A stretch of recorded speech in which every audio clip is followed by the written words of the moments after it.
அப்படி தொடர்ந்து கொண்டு போகலாம் ஆசைப்படுறோம். போன வாரம் நம்ம என்ன பார்த்தோம்? இருளை குறித்தும் வெளிச்சத்தை குறித்தும். இருளின் ஆயுதங்கள், வெளிச்சத்தின் ஆயுதங்கள். இருளின் காரியங்கள்ல என்ன பார்த்தோம்? நம்ம பாவம், எபேசியர் 5 பார்த்தோம்ல, வேசித்தனம், பொறாமை, அசுத்தம், முட்டாள்தனமான காரியம், கனியற்ற வாழ்க்கை, மாம்சத்தின் பெருமை, ஜீவனத்தின் பெருமை, இது எல்லாம் இருளின் காரியங்கள். சரியா? வெளிச்சத்தின் காரியங்கள் என்ன பார்த்தோம்? நீதி, நேர்மை, உண்மை, ஒழுக்கம், ஆவியின் கனிகள் பார்த்தோமா? ஆவியின் கனிகள் எத்தனை? ஆவியின் கனிகள் எத்தனை இருக்கு? 9 இருக்கு. ஹல்லேலூயா. சமாதானம், சந்தோஷம், மகிழ்ச்சி, நிச்சயடக்கம், அப்படியே 9 ஆவியின் கனிகள் இருக்கு. இப்போ போன வாரம் நம்ம பார்த்தோம் இருளின் காரியங்கள், வெளிச்சத்தின் காரியங்கள். இருளின் ஆயுதம், நாம அந்த இருளை அகற்றி வெளிச்சத்தின் காரியத்தை, வெளிச்சத்தின் ஒளியின் ஆயுதங்களை நம்முடைய வாழ்க்கையை நாம் தரித்துக் கொள்ளலாம். இஸ்ராயேல் மக்கள் ஒரு கட்டத்துல அந்த இருளின் காரியங்களை இருக்கும்போது ஆண்டவர் அவங்களை விடுவிச்சாரா? பார்த்தமா? போன வாரம் வரதான் தெரியாது. நீங்க கேட்டீங்களா? நம்மள போமா இருக்காங்களா? கேட்டீங்களா? அவங்க கட்டுக்கள் இருந்தாங்க, உபத்திரவத்தில் இருந்தாங்க, அவங்களுக்கு உதவி செய்திக்கு ஒருத்தருமே இல்லை. அப்படி இரும்புல அவங்க அடைக்கப்பட்டிருக்கும் போது சங்கீதம் 107 பார்த்தார். சரியா? ஆண்டவர் அவங்கள ஜெபத்தை கேட்டு ஆண்டவர் அவர்களை விடுவித்தார். சரியா? இப்போ சில காரியங்களை பார்த்து நம்ம முடிக்கலாம். அதே எபேசியர் 5ஆம் அதிகாரம், போன வாரம் ஃபுல்லா நம்ம எபேசியர் 5ஆம் அதிகாரத்தை பார்த்தோம். கொஞ்சம் நீங்க கவனமாக கேட்கணும். உங்க வாழ்க்கையில அது வெளிச்சத்தை கொடுக்கும், நன்மையை கொடுக்கும். சரியா? எபேசியர் 5 எடுத்துட்டீங்களா? 5 அதுல 14 8 வருஷங்க 6 வருஷங்க போன இப்படிப்பட்டவர்களின் நிமித்தமாக கீழ்ப்படியாவின் பிள்ளைகளுக்கு தேவ கோபாக்கினை வருவதால் ஒருவனும் உங்களை வீண் வார்த்தைகளினாலே மோசம் போகாதபடிக்கு எச்சரிக்கையாயிருங்கள். இப்படிப்பட்டவர்களின் நிமித்தமாக, இந்த இருளின் காரியங்கள் நிமித்தமாக தேவ கோபாக்கினை வருவதனால ஒருத்தரும் நம்மள மோசம் போகாதபடிக்கு நாம எச்சரிக்கையா இருக்கணும். அடுத்து சொல்றது அவர்களுக்கு பங்காளியாகவும் இருக்கக்கூடாது. இப்போ அதே இதுல 14 வருஷங்க, ஆதலால் தூங்குகிற நீ விழித்து மரித்தவரை விட்டு எழுந்தது, அப்பொழுது கிறிஸ்து ஒன்னே தூங்குகிற நீ மரித்தவரை விட்டு என்ன செய்யணும்? எழுந்திருக்கணும். மரித்தவர்னா யாரு? செத்தவங்களா? இங்க பைபிளுடைய தீர்க்கதரிசி எதை மையமா வச்சு சொல்றான்னு பார்ப்போம். மரித்தோர்னா ஆவிக்குரிய வாழ்க்கையில மரிச்சு கிடக்கிறவங்க, இருளுக்குள்ள கிடக்கிறாங்க. அவங்க இருளின் காரியத்துக்குள்ள இருக்கிறாங்க. அவங்களை விட்டு நாம எழுந்திருக்கணும். அப்போ கிறிஸ்து நம்மளை என்ன செய்வாரு? பிரகாசிக்கப்படுவார். சரியா? சரி, இப்போ பழைய காரியத்தை லேசா பார்ப்போம். இப்போ வாங்க, நீங்க 2 கொரிந்தியர் 4ஆம் அதிகாரம் 6ஆம் வசனத்தை வாசிக்கலாம். 2 கொரிந்தியர் 4:6. இருளில் இருந்து வெளிச்சத்திற்கு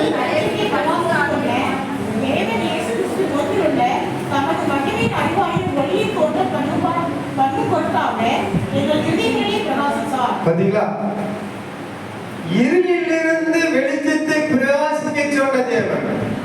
எப்போ இந்த காரியம் எப்ப நடந்தது? ஆதியாகமம் 1ஆம் அதிகாரத்தில் நடந்தது. அப்படித்தானே? ஜலத்தின் மேல் இருள் இருந்தது. ஆவியானவர் அசைவாடி கொண்டிருந்தார். இருளையும் வெளிச்சத்தையும் தேவன் வெவ்வேறாக பிரித்தார். சரியா? அப்போ இருளிலிருந்து வெளிச்சத்தை பிரகாசிக்க சொன்ன தேவன் இயேசு கிறிஸ்துவின் முகத்தில் உள்ள தமது மகிமையின் அறிவாகிய ஒளியை தோன்ற பண்ணும் பொருட்டாக நீங்கள் இருதயங்களிலே பிரகாசித்தார். ஹல்லேலூயா. உங்க இருதயத்துல யாரு பிரகாசமா இருக்கிறார்கள்? தேவன் இருக்கிறார். ஹல்லேலூயா. இயேசு கிறிஸ்துவின் முகத்தில் உள்ள அந்த மகிமையின் அறிவாகிய ஒளியை நாம் பெறும்படி அவர் நம்முடைய இருதயத்திலே அவர் பிரகாசிக்கிறார். ஒரு தீபத்தை போன்ற ஒரு பிரகாசம் உங்க வாழ்க்கையுள்ள வந்திருக்கிறது. அந்த வெளிச்சம் அது என்ன தருணா? கிறிஸ்துவின் மகிமை அந்த அறிவாகிய ஒளிய அந்த வெளிச்சம் உங்களுக்கு கொடுக்கும், உங்க வாழ்க்கையை கொடுக்கும். சரியா? இப்போ முக்கியமா பார்க்கலாம், அந்த வெளிச்சம் அந்த அறிவு அந்த ஒளி எதை கொடுக்கணும் பார்க்கணும். லூக்கா எழுதின சுவிசேஷம், லூக்கா எழுதின சுவிசேஷம் 11ஆம் அதிகாரம் 33 வாசிக்க. யாராவது ஒரு வாசிக்கலாம், யாரும் தூங்கக்கூடாது. ஒருவனும் விளக்கை கொளுத்தி மறைவிடத்திலாவது மரக்காலின் கீழேயாவது வைக்காமல் உள்ளே வருகிறவர்கள் வெளிச்சம் காணும்படி அதை விளக்குத்தண்டின் மேல் வைப்பான். ஒருவனும் விளக்கை கொளுத்தி யாராவது மூடி வைப்பாங்களா? ஒரு பாத்திரத்தை வச்சு மூடி வைக்க மாட்டாங்க. அந்த விளக்கின் வெளிச்சம் எல்லாத்துக்கும் தெரியணும் அப்படின்னு அந்த விளக்கை கொளுத்தி அவங்க வைக்க வேண்டிய இடத்துல அதை வைப்பாங்க. சரிங்களா? இப்போ அந்த விளக்கு என்ன அப்படின்னு நாம பார்க்க போறோம். அடுத்த வசனம் வாசிங்க. கண்ணானது சரீரத்தின் விளக்காய் இருக்கிறது. உன் கண் தெளிவாய் இருந்தால் உன் சரீரம் முழுவதும் வெளிச்சமாயிருக்கும். கண் கெட்டதாய் இருந்தால் உன் சரீரம் முழுவதும் இருளாயிருக்கும். இப்போ நம்முடைய சரீரத்துக்கு விளக்கு எது? கண்ணு. கண்ணு. ஒட்டுமொத்த சரீரத்துக்கும் விளக்கு எதுனா கண்ணு. இந்த கண்ணு நல்லா இருந்தா இந்த சரீரம் முழுவதுக்கும் வெளிச்சம் கிடைக்கும். ஒருவேளை கண்ணு கெட்டு போயிருந்தா சரீரம் முழுவதும் என்ன இருக்கும்? இருக்கும். இது எப்படி பார்க்கணும்னா, கண் வந்து ஒரு மனிதனுக்கு ரொம்ப முக்கியமான காரியம். கண்ணை பார்த்தே ஒரு மனுஷனை எப்படிப்பட்டவங்க கண்டுபிடிக்கலாம். புரிப்பாங்களா? சிஸ்டர் கிளியர் அவன் கண்ணை பார்த்தாங்க, அவன் பார்வைய அவன் பார்த்தான். சொல்லுவீங்களா சொல்ல மாட்டீங்களா? அவன் பார்வையே சரி. எல்லாத்துக்கும் கூடுதலான எது? கண்ணுதான். எல்லாத்தையும் எல்லா அசுத்தங்களையும் அள்ளிட்டு வந்து மேல போடுறது எழுது கண்ணு. இந்த கண்ணுதான் எல்லா அசுத்தத்தையும் குப்பையும் எல்லாம் தூக்கிட்டு வந்து இந்த சரீரத்து மேல போட்டு ஃபுல்லா இருளா. அப்போ கண்ணு கண் பார்வை எப்படி இருக்கு அதுக்கு தக்கதான் வாய் எப்படி செய்யும்? நம்ம வாய் கண்ணை பார்த்துக்கிட்டே அதுக்கு தக்கன என்ன செய்யும்? பேச்சு எல்லா வயமும் ஒன்றோட சேர்ந்து அந்த பேச்சை அப்படியே கொண்டு நம்ம வாழ்க்கை. அப்போ இந்த கண்ணு எப்படி இருக்கணும்? பரிசுத்தமா இருக்கணும். நம்முடைய பார்வை தெளிவா இருக்கணும். பார்க்கிற பார்வை. இந்த கண்ணு நல்லா இருந்தா இந்த வசனத்துக்கு விலகாதான். கண்ணு நல்லா இருந்தா முழு சரீரமும் வெளிச்சமா இருக்கும். கண்ணு கெட்டு இருந்தா முழு சரீரமும். அப்ப நம்ம சரீரத்துக்கு விளக்குது கண்ணு. மனசுல நீங்க வச்சுக்கணும், உங்க சரீரத்துக்கு கண்ணு. கண்ணுதான் எல்லாத்துக்கும் போலா காட்டு. வாய் அதெல்லாம் அதுக்கு அடுத்து. ஏன்னா கண்ணுக்கு அடுத்துதான் அந்த வாய் பேசும். பார்வை இல்லாம பேச முடியுமா? இந்த பொருளை கண்ண மொழிட்டு என்ன இருக்குன்னு சொல்ல முடியுமா? அப்ப கண்ணுதான் பார்க்க, வாய் என்ன பேசு. இது முழு சரீரத்துக்கும் ஒரு விளக்கா இருக்கிறது கண். அதுக்கடுத்த வசனங்க. ஆகையால் உன்னில் உள்ள வெளிச்சம் இருளாகாதபடிக்கு எச்சரிக்கையா இருக்கும் நம்ம வாழ்க்கையில. இது எங்க நடக்கு? வெளியே நடக்கல, என் சரீரத்துக்குள்ள நடக்கும். எனக்குள்ள அப்போ இருளும் இருக்கு, வெளிச்சமும் இருக்கு. இருள் எப்படி வந்துச்சு? இருளின் காரியங்கள், பாவம், அசுத்தம், அந்த காரியத்தினால இருள் உள்ள வந்துருது. வெளிச்சம் எப்படி வந்துச்சு? பரிசுத்தத்தினால, ஆவியின் கனிகளால நமக்கு வெளிச்சம் வருது. இது ரெண்டையும் உள்ள கொண்டு வருது எது? கண்ணு. அப்போ நமக்குள்ள இருக்கிற அந்த வெளிச்சம் இருள் அடைஞ்சு போகாதபடிக்கு நம்ம வாழ்க்கையில் எப்படி இருக்கணும்? எச்சரிக்கையா இருக்கணும். இருள் அடைஞ்சிட்டுனா நம்மளை எவனும் தூக்கி கூட வர மாட்டான். ஒருத்தரே ஒருத்தர் தான் வருவார். யாரு? அப்பா ஒருத்தர் தான் நம்மளை இருள் இருந்து கொண்டு யாரும் வர மாட்டான். கையில பணம் இல்லைன்னா உலகமே சொல்லுது, பணம் இல்லைன்னா எழுது பணத்துக்கு சமம், யாரும் வரமாட்டாங்க. திடீர்னு நோய்வாய்ப்பட்டு படுத்து கிடந்தா பார்ப்பது கூட வர என்ன செய்வாங்க? யோசிப்பாங்க. ஏன்? பார்த்தா காசு கேட்பாங்க. ஏன் இருக்கோம்? அப்படிப்பட்ட உலகத்துல நாம இருக்கோம். அப்போ நாம நம்ம வாழ்க்கையில இருளின் காரியங்களை அகற்றி வெளிச்சத்தை கொண்டு வர நம்ம என்ன செய்யணும் அப்படின்னு நம்ம பார்க்க போறோம். சரியா? இது நம்ம சரீரத்துக்குள்ள நடக்குது. ஆவியால் உடலில் வெளிச்சம் இல்லாதபடிக்கு எச்சரிக்கையா இருக்கு. ஆமா, இந்த பகுதியில அப்படி அந்த பைபிள்ல ஒரு சிவப்பு கயிறு இருக்கும் பாத்தீங்களா? அதை வைங்க, வச்சுட்டு இன்னொரு பகுதியை வாசிங்க. மறுபடியும் நான் திருப்பி வருவேன். ஏசாயா 5:20 வரும். ஏசாயா 5:20. கர்த்தர் நல்லவர். ஹல்லேலூயா.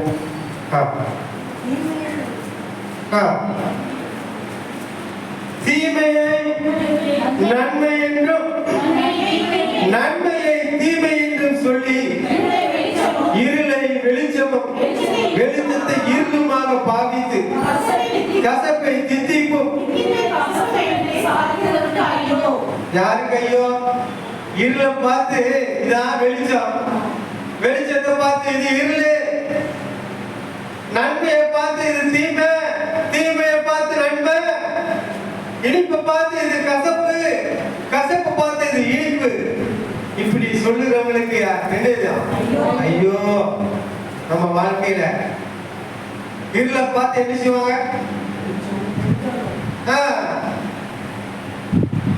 நல்ல சாராய் அடிச்சா அவனுக்கு என்ன இருக்கும்? சந்தோஷமா இருக்கும். ஒரு சகோதரர் சொல்றாரு, பல்வழியா பல்வழிக்கு ஒரு பக்கு போட்டுக்கிட்டாரு. பல்வழி சரியா இருப்பா?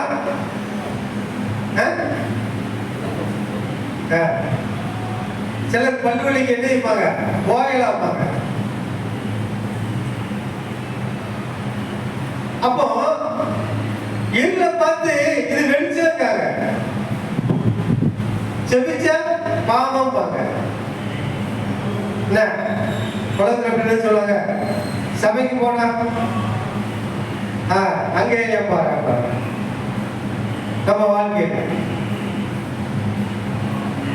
பிரேயருக்கு போறோம்னா ஒரு நாள் நேரத்தை ஒதுக்கி, நேற்று என்ன சனிக்கிழமை ஒரு நாள் ஒதுக்கி நாங்க என்ன செய்யறோம்? குளத்தூர்ல போய் அங்க ஒரு 2-3 மணி நேரம் கூடி எங்க ஊர் மக்களுக்காக நாங்க ஜெபம் பண்ணிட்டு வரோம். எதுக்கு போறோம்? அது எங்களுக்கு வெளிச்சமா தெரியும். ஆனா சிலர் பார்வையில அந்த ஊருக்காரங்க ஊழியக்காரங்க என்ன சொல்லிருப்பா, இவனுக்கு இது தேவையா? அந்த ஊர்ல இருந்து இங்க வந்து ஜெபம் பண்ண வராங்க, இவனுக்கு இது தேவையா? அவங்க பார்வையில என்ன இருக்கு? இருளா இருக்கு. நம்ம பார்ல நம்ம சொந்த ஜனம் ரசிக்கப்பட்டாதா?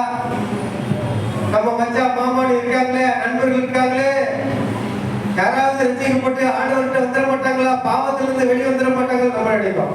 ஆனா அங்க உள்ளவங்க அங்க இருந்து இங்க வந்து ஜெபம் பண்ணலாம்.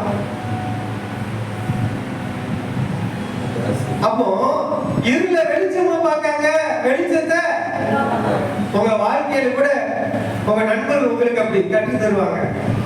ஆனா நீங்க வெளிச்சத்தின் பிள்ளைகள் எதை பார்க்கணும்? உங்களுக்கு தெரியும், இதுதான் வெளிச்சம், இது இருள். பாவம்னா இந்த காரியத்தை நான் செய்ய மாட்டேன், நான் இப்படி பேச மாட்டேன், அப்படி நீங்க தான் கத்துக்கணும். அதுல சொல்லியிருக்கு. அடுத்து அதுல சொல்லி இருக்கிறது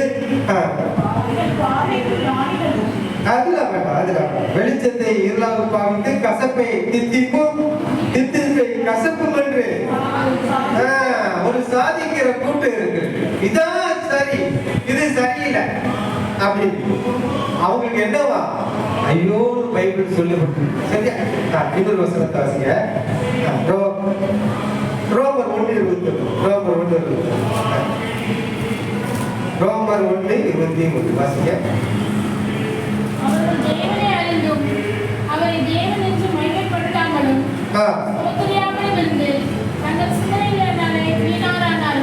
பாத்தீங்களா? போதும் போதும். அவர்கள் தேவனை அறிந்த விலகட்டீங்களா? அவர்கள் தேவனை அறிந்தும் அவரை தேவன் என்று மகிமைப்படுத்தாமல் ஸ்தோத்திரியாமலும் இருந்து தங்கள் சிந்தனைகளினாலே வீணரானார்கள். இயேசு கிறிஸ்து தான் ஆண்டவர்னு எல்லாத்துக்கும் தெரியும். ஆனா அவங்க தேவனுக்கு கொடுக்கிற மகிமைய யாருக்கு கொடுப்பாங்கன்னா அப்போஸ்தலருக்கு கூட கொடுப்பாங்க. அப்போஸ்தலருக்கு கொடுப்பாங்க. ஆனா பைபிள் சொல்லுது அவர் தேவன் என்று அறிந்தும் அவரை மகிமைப்படுத்தாமல் ஸ்தோத்திரியாமல் இருந்து தங்களுடைய சிந்தையிலே வீணரானார்கள். நம்ம வாழ்க்கையில எச்சரிக்கையா நாம வீணரா இருக்கக்கூடாது. கனியற்ற ஒரு வாழ்க்கை நம்ம வாழக்கூடாது. சரியா? இப்போ வாங்க லூக்காவுக்கு வாங்க. இப்போ எடுத்தீங்களா? 35 வாசிச்சோமா? 36 வாசிங்க. உன் சரீரம் ஒரு புறத்திலும் இருளடையாமல் முழுவதும் வெளிச்சமா இருந்தால் ஒரு விளக்கு தன் பிரகாசத்தினால் உனக்கு வெளிச்சம் கொடுக்கிறது போல சரீரம் முழுவதும் வெளிச்சமா இருக்கும். எப்படி ஒரு அற்புதமான வசனம்! அது என்ன இருக்கு? சரீரம் ஒரு புறத்துல இருள் இல்லாமல், இந்த முழு சரீரத்திலையும் இருளே இல்லாம வெளிச்சம் இருந்தா அந்த வெளிச்சத்தின் பிரகாசத்துல கொண்டாட நடக்க முடியும் வாழ்க்கை. வெளிச்சத்துக்கு சந்தோஷத்துக்கு ஒரு குறியீடு இருக்கு தெரியும். பிளட்ல சுகர் எவ்வளவு இருக்குன்னு அளவு பார்க்காங்களா? கொலஸ்ட்ரால் எவ்வளவு இருக்குன்னு அளவு பார்க்காங்களா? அதே மாதிரி சந்தோஷம் இருதயத்துல எவ்வளவு இருக்குன்னு ஒரு அளவு தெரியுமா? உங்களுக்கு தெரியுமா? ஒரு 6-7 வருஷத்துக்கு முன்னாடி ஒரு டாக்டர்கிட்ட போய் செக் பண்ணேன். பிளட்டை செக் பண்ணேன். சுகர் இருந்தது. சுகருக்கு மாத்திரை சாப்பிட்டேன். அப்ப செக் பண்ணி பார்த்தேன். கொலஸ்ட்ரால் எவ்வளவு இருந்து தெரியுமா? 400 இருந்துச்சு. நார்மல் எவ்வளவு தெரியுமா? 180 இருந்தது. எவ்வளவு? 400. அவரை செக் பண்ணி பார்த்தாரு. இருதயத்துல சந்தோஷம் எவ்வளவு? சந்தோஷம் 75-80% கிடையாது. அவர் ஆச்சரியப்பட்டாரு. ஒரு ஸ்போர்ட்ஸ் மேனுக்கு இருக்கிற இந்த சந்தோஷத்தின் அளவு உங்களுக்கு எப்படியா இருக்கு அப்படின்னு டாக்டரே என்ன பார்த்து கேட்டார். ஒரு 7 வருஷத்துக்கு முன்னாடி.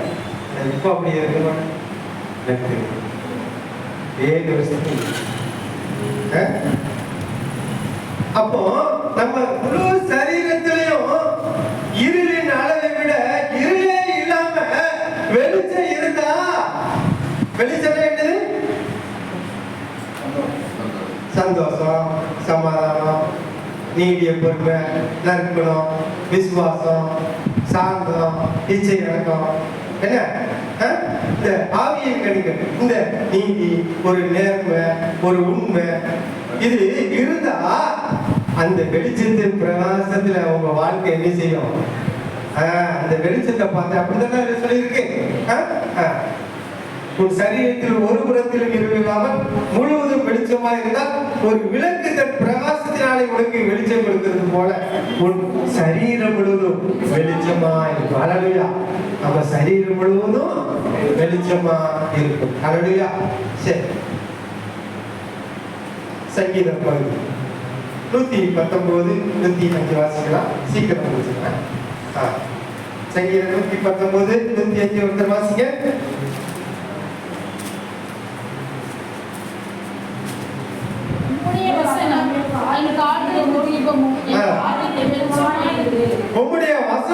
கால்களுக்கு தீபமும் என் பாதைக்கு அது வெளிச்சமா இருக்கு.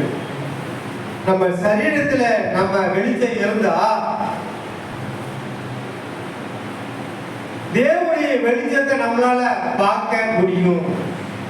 இருள் இருந்தா ரொம்ப கஷ்டம்.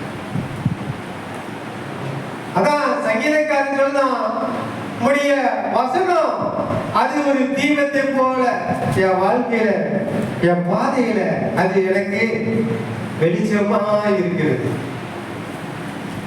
நீதிமொழிகள் 6:23 வாசிங்க. நீதிமொழிகள் 6:23. கட்டளையே விளக்கு, வேதமே வெளிச்சம், போதக சிசிலே ஜீவவழி. கட்டளையே விளக்கு, வேதமே வெளிச்சம்.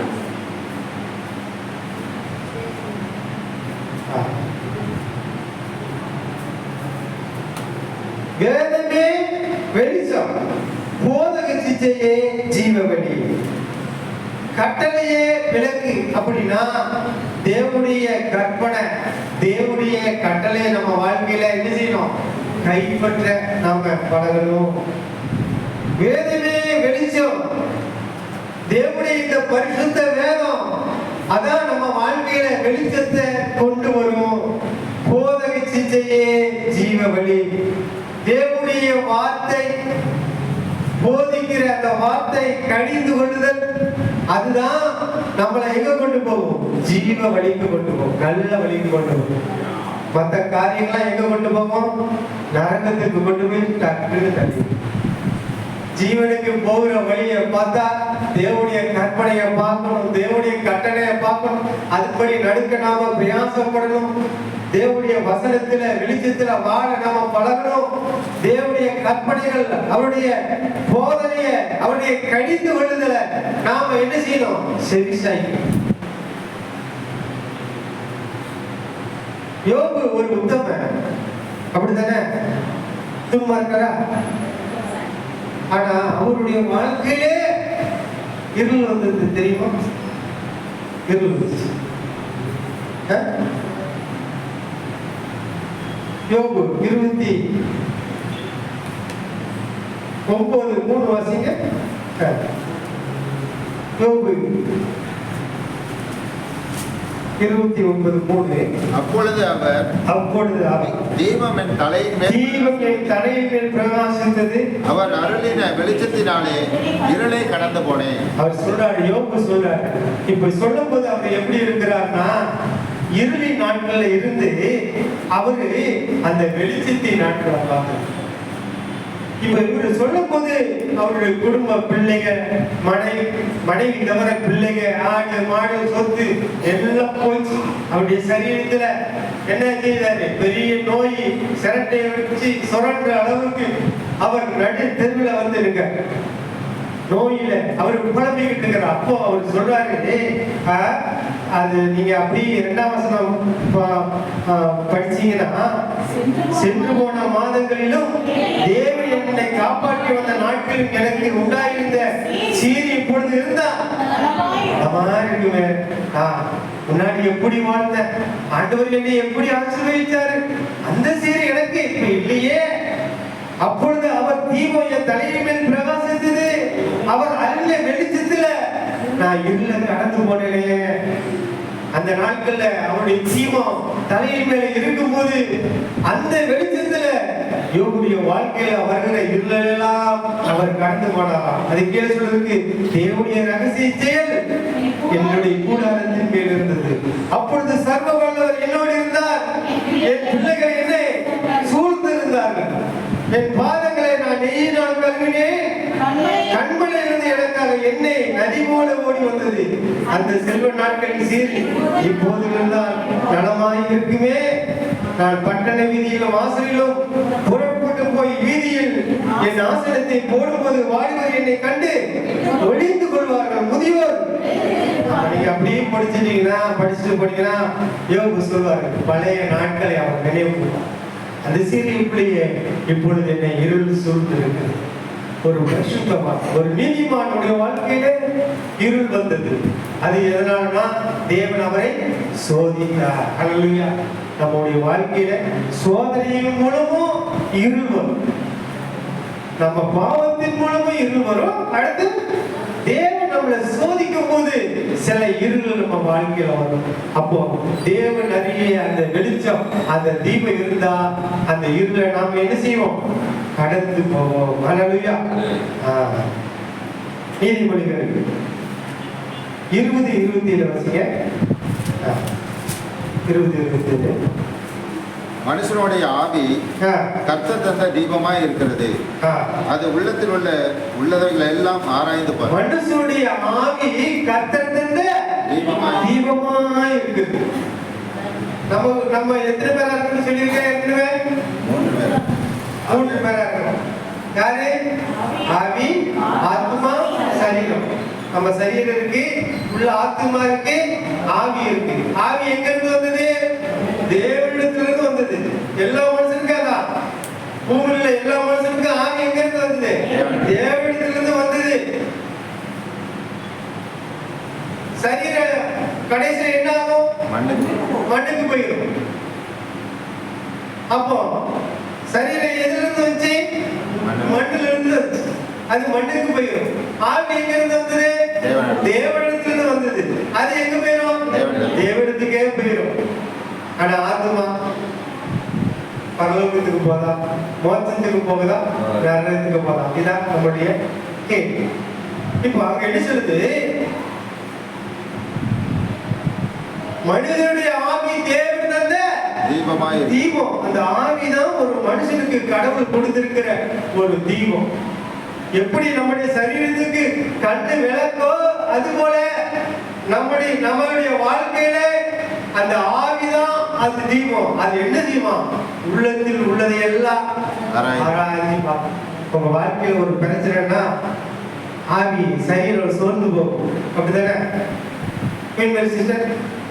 வாழ்க்கையில ஒரு பிரச்சனை வரும்போது சரீரம் என்ன செய்யறோம்? போய் கட்டில என்ன செஞ்சிடும்? நம்ம வாழ்க்கையில படுத்துக்கிறோம். அது கிக்கு அழு. நம்ம வாழ்க்கையில அது எல்லாம் அது என்ன செய்யுமோ எல்லாத்தையும் அது செஞ்சுட்டே கிடக்கும். ஆனா ஆவி அது உள்ளத்தில் உள்ளதை ஆராய்ச்சி என்ன செய்யும்? நான் எப்படி இதுல இருந்து வெளியே வரேன்? இது ரட்சிக்கப்பட்டவங்களுக்கு இல்ல, ரட்சிக்கப்படாதவங்களுக்கும். ரட்சிக்கப்பட்டவங்களோட ரட்சிக்கப்படாதவங்க நல்லவங்களா இருக்கிறாங்க தெரியுமா? அவங்க கூட சொல்லுவாங்க மனசாட்சின்னு சொல்லுவாங்க. மனசாட்சிக்கு ரொம்ப பயப்படுவாங்க. இவன் ரட்சிக்கப்பட்ட மனசாட்சிக்கு ஏன்னா இவங்களுக்கு பாவத்துல பழகி என்ன செஞ்சிடும்? அது கண்டினியூ ஆயிடும். கேட்ட ஆண்டவர் ஒரு ஜெபத்தை ஆண்டவர் மன்னிச்சிடும். எப்படி மனுஷன்? அதனால ரட்சிக்கப்பட்டாங்க நிறைய பேர் வாழ்க்கையில இப்படிதான் இருப்பாங்க. ஹல்லேலூயா. ஆண்டவர் நம்ம மன்னிப்பு கட்டத்தினால துணிகரமா செய்வான், பாவம் செய்வான். அவனுக்கு நன்மையை போய் தீமையை நினைப்பான், தீமையை போய் நன்மை. யாரு? நம்ம. அப்போ நமக்கு எது தீபமா இருக்குது? கண்ணுக்கு, சரீரத்துக்கு கண்ணு. நமக்கு நம்ம வாழ்க்கையில ஆவி, கர்த்தர் தந்த ஆவி. அதான் உங்களை ஆராய்ச்சி. இந்த இடத்துக்கு போடாமா, இங்க போக கூடாது. இன்னைக்கு உடம்பு இப்படிலாம் இருக்கு, சுகர் 300க்கு மேல போயிட்டு இட்லி சாப்பிடலாமா, சோறு சாப்பிடலாமா, இல்ல ஸ்வீட் பாக்ஸ் இருக்கு 2 ஸ்வீட் எடுத்து சாப்பிடலாம். ரொம்ப சுகர் ஆயிட்டுனா மதியம் சாப்பிட்டு எந்திக்க முடியாது தெரியுமா? 2 நாள் தான் காலில் புண்ணு வந்துச்சு. செருப்பு கடிச்சு லேசா புண்ணு வந்துட்டு 4 நாள் ஆயிட்டு புண்ணு கொஞ்சம் பெருசாயிட்டு புண்ணுல லேசா நீர் வச்சுட்டு நானும் அன்னைக்கு பார்த்து அவ்வளோ வீட்டில் போய் உட்காந்து கொஞ்ச நேரம் பேசிக்கிட்டு இருந்தேன். அவங்களுக்கு என் காலில் புண்ணு இருக்குது தெரியாது. அவங்க இன்னொரு மேட்டரை சொல்றாங்க. ஒரு ஆளுக்கு காலில் என்ன செஞ்சான்? பெருவல்ல லேசா புண்ணு வந்துச்சா? கவனிக்கிறியா? கால் வீங்கிட்டான். ஆஸ்பத்திரிக்கு போனவங்களா? காலை எடுக்க சொல்லிட்டாங்க. அவங்க பேசிக்கிட்டே இருக்காங்க. அப்பதான் சிஸ்டர் இருக்காங்க.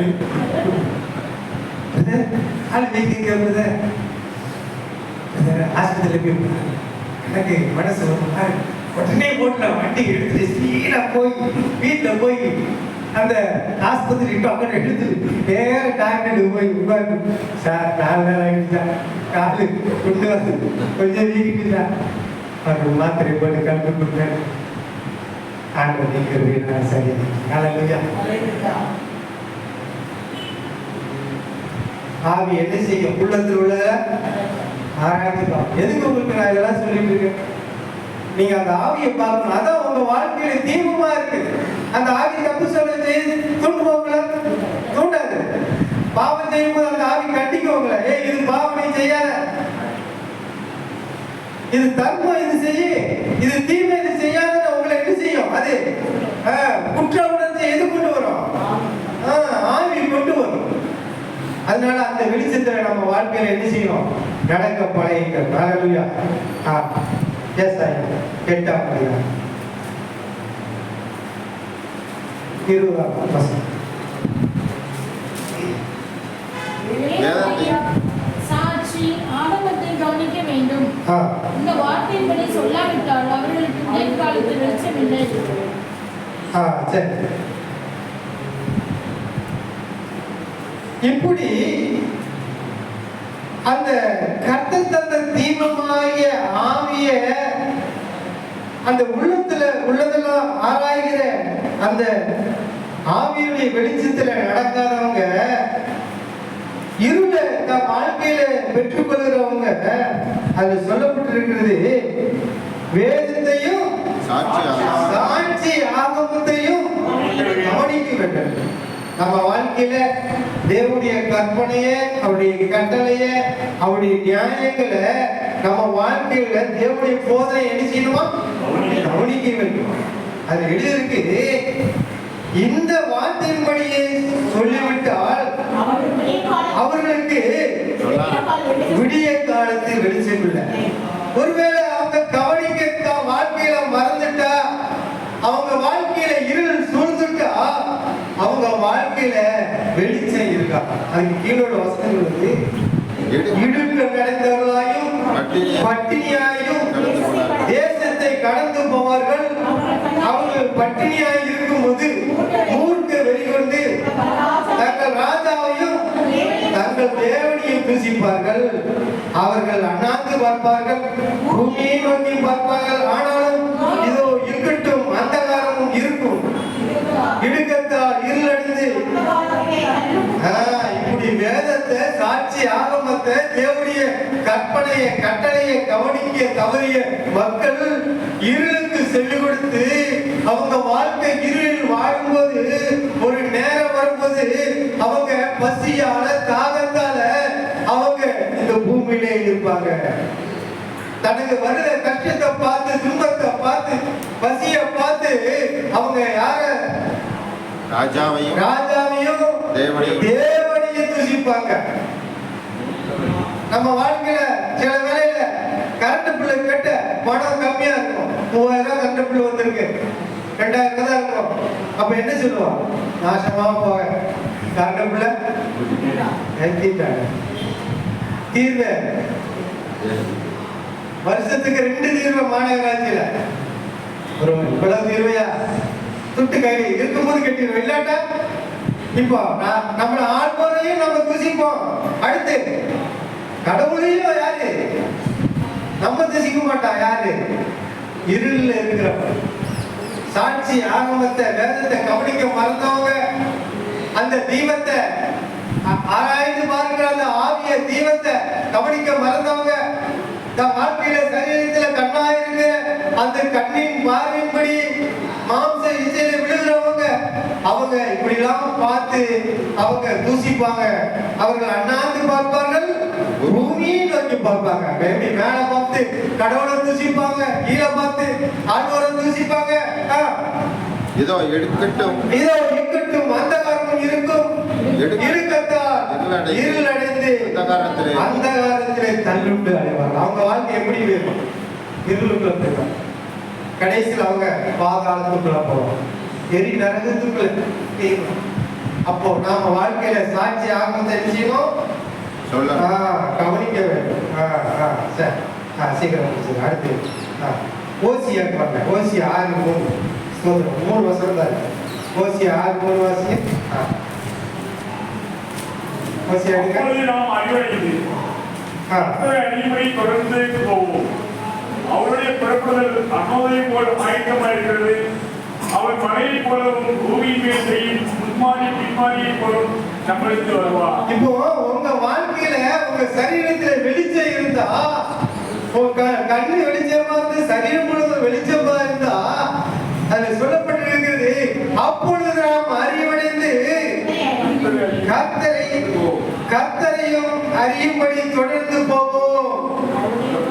அவருடைய புறப்படுதல் அருணோதயம் போல ஆயத்தமாக இருக்கும். விடிய காலத்தை போல அவருடைய புறப்படுதல் அது ஒரு ஆயத்த வேலை. விடிய காலம் எப்படி ஒரு நாளுக்கு ஆயத்தமாகிறதோ, விடிய கால வேலையில நம்முடைய வேலைகளை செய்வதற்கு நாம் எப்படி விடிய காலமே எழுந்து ஆயத்தமாகிறோமோ, அது போல தேவனுடைய புறப்படுதல் அருணோதயம் போல இருக்கும்.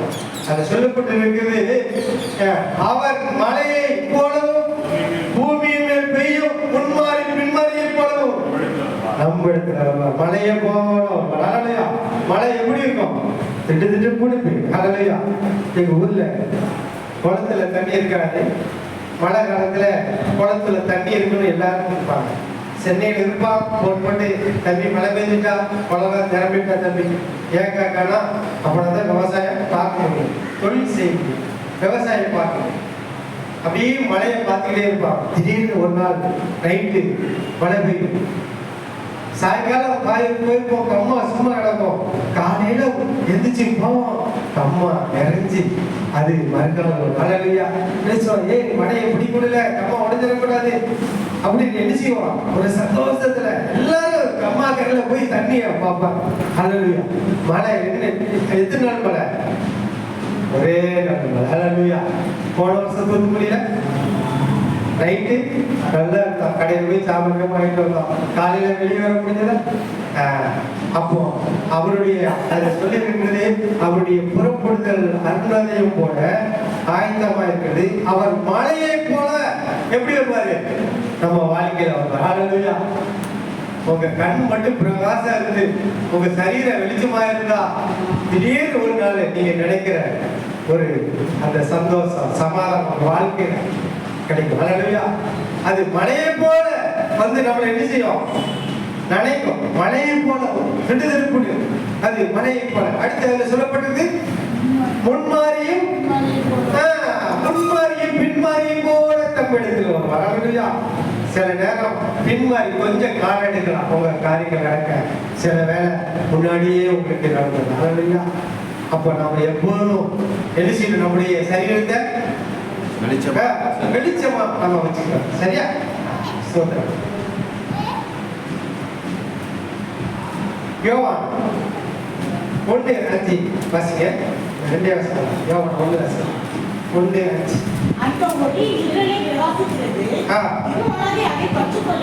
அந்த ஒளி இருளை பிரகாசித்தது, இருளானது அதை பற்றிக் கொள்ளவில்லை.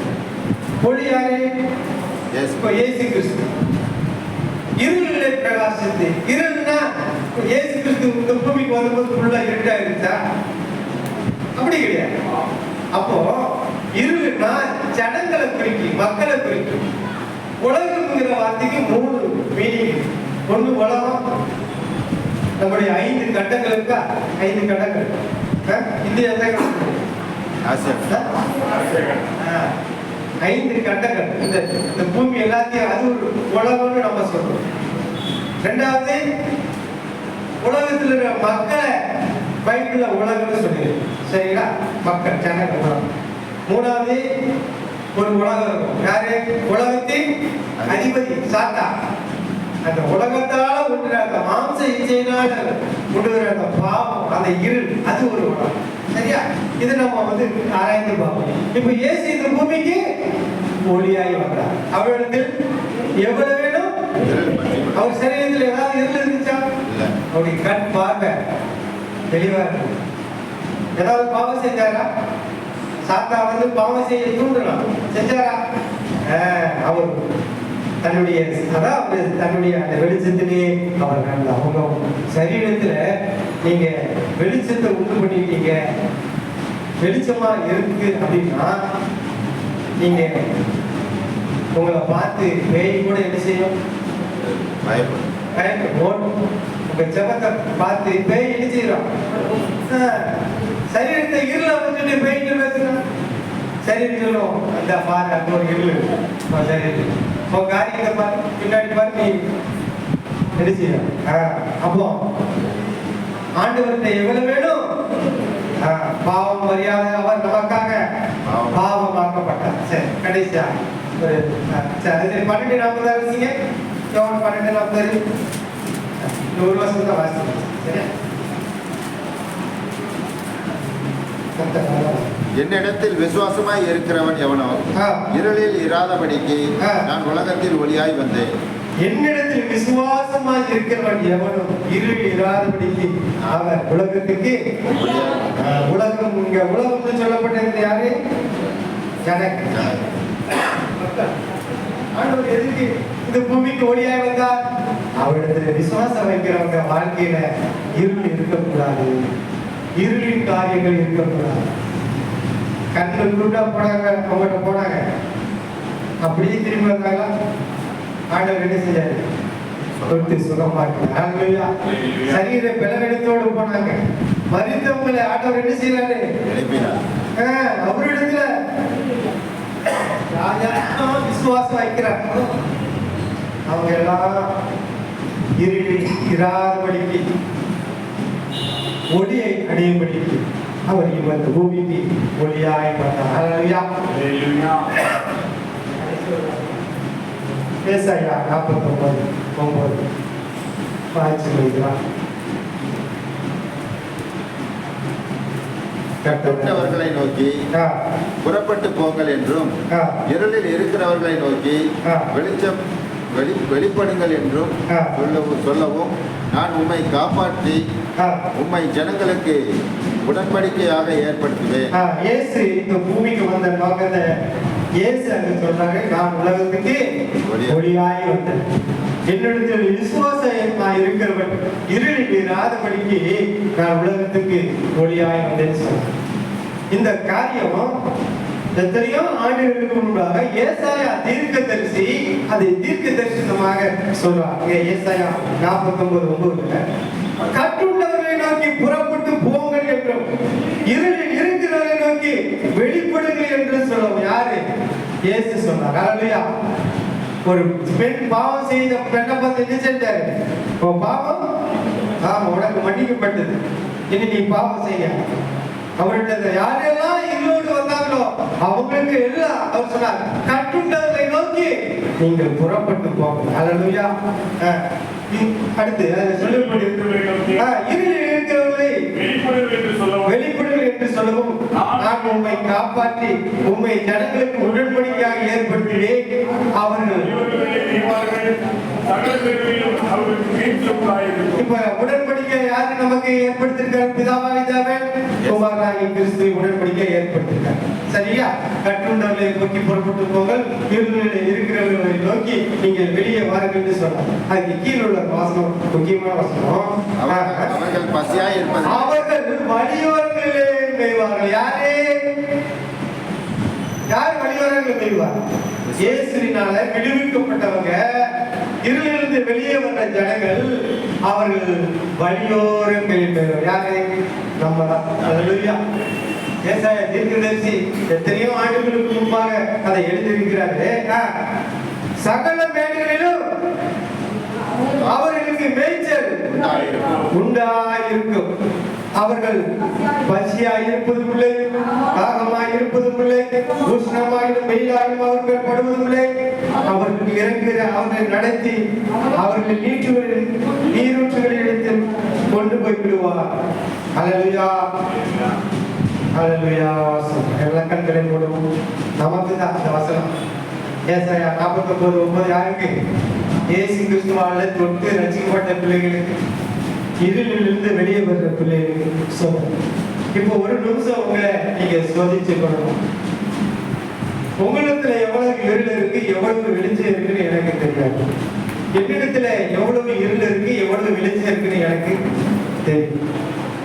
தெரியுமா? தெரியும். இப்போ உங்களிடத்துல எவ்வளவு இருள் இருக்கு, வெளிச்சம் எவ்வளவு இருக்கு. உங்க கண்ணு அந்த இருளின் காரியங்களை, உங்க கண்ணு எப்படி சரீரத்துக்கு தீபமா இருக்கோ அது போல உங்க ஆவி உங்க முழு சரீரத்திற்கும் ஆத்மாவுக்கும் அது தீபமா இருக்குது. அது உள்ளத்தில் உள்ளதை எல்லாம் ஆராய்ச்சி பார்ப்போம். இந்த வேலையை நீங்க ஒப்பு கொடுத்தீங்கன்னா ஆண்டவர் உங்க வாழ்க்கைய அவர் வெளிச்சமுள்ளதாய் மாற்றுவார். ஹல்லேலூயா. அவருடைய சாட்சி நாமத்தையும் வேதத்தையும் நீங்கள் ஆராய்ந்து பாருங்கள் என்று சொன்னார். நம்ம இவ்வளவு நேரம் அவருடைய வேதத்தை ஆராய்ந்து பார்த்திருக்கிறோம். ஒரு நிமிஷம் உங்களை ஒப்பு கொடுக்கலாமா? ஒரு நிமிஷம் உங்களை ஒப்பு கொடுக்கலாமா? ஆண்டவர் நல்லவருங்க. உங்க வாழ்க்கையை மாற்ற விரும்புகிறார். இருளின் காரியங்களிலிருந்து ஆண்டவர் உங்களை வெளிப்படுங்கள் என்று சொல்கிறார். நீங்கள் புறப்பட்டு போங்கள் என்று சொல்கிறார். இருளில் இருந்து நீங்கள் வெளிப்படுங்கள், வெளியே வாருங்கள் என்று ஆண்டவர் சொல்கிறார். உங்களை காட்டி ஜெபம் பண்ண போறேன். நீங்களும் உங்களை ஒப்பு கொடுங்க. உங்க வாழ்க்கை ஆண்டவர் மாற்ற போறார். ஹல்லேலூயா, ஹல்லேலூயா, ஹல்லேலூயா. நல்ல பிதாவே, உங்கள் நன்றியோடு நாங்கள் துதிக்கிறோம் ஆண்டவரே. இந்த வேளையிலும் நாங்கள் சிலராய் பாதத்திலே உங்களை ஆராதித்து நாங்கள் உயர்த்தினோம். அப்பா, இப்பொழுது உடைய வார்த்தையை கேட்ட ஆண்டவரே, எங்க வாழ்க்கையில இருளின் காரியங்கள் இருந்தா அதெல்லாம் நீங்க மாற்ற போடுங்க அப்பா. ஒரு வார்த்தை சொல்லணும் ஆண்டவரே, அப்பொழுது நாங்கள் சுகமாகவும் என்று எழுதியிருக்கிறது. உங்களுக்கு தேடி வந்த யாவரையும் அந்த இருளிலிருந்து வெளிச்சத்துக்கு நீங்க கொண்டு வந்தீங்களே, இப்பொழுதும் இந்த பெத்தானியா சபைகளில் இருக்கிற ஒவ்வொரு பிள்ளைகளையும் நாங்கள் ஒப்பு கொடுக்கிறோம் அப்பா.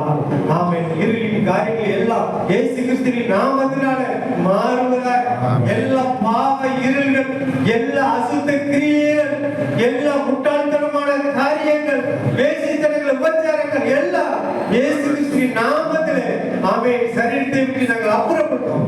ஜெபிக்கிறோம். ஆவியின் கனிகளை நாங்கள் பெற்றுக்கொள்கிறோம் இயேசு கிறிஸ்துவின் நாமத்தினால். ஆமென். உங்களுடைய சமாதானம், உங்களுடைய சந்தோஷத்தை நாங்கள் பெற்றுக்கொள்கிறோம் அப்பா.